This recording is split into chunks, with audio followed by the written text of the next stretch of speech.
नाही आता आम्ही माहिती जे तज्ज्ञ लोक बोलत आहेत, मीडियातून ऐकतोय, आमचे वरिष्ठ लोक बोलत आहेत, तर सांगली जिल्ह्यामध्ये 2 लोकसभा होणार असं एक कळतंय आम्हाला आणि विधानसभा सदस्यांची पण संख्या वाढणार आहे।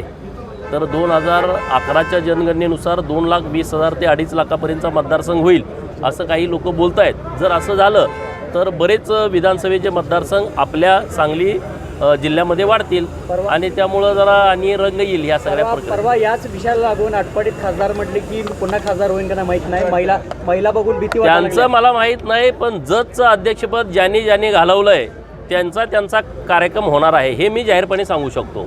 कारण जजचं अध्यक्षपद घालवणं एवढं सोपं नाही, ते मला माहित नाही। ते जरी जेंट्स जरी पडलं तरी विशाल खासदार नसणार हे लिहून ठेवा। यासाठी मी जीवाचं रान करेन, मेहनत करेन, लोकांच्या मध्ये जाईल, लोकांची कामं करेन। भारतीय जनता पार्टीच्या नेतृत्वात पलूस कडेगाववाले असतील, ईश्वरपूरवाले असतील, इथं आता आम्ही काम करणारच ना।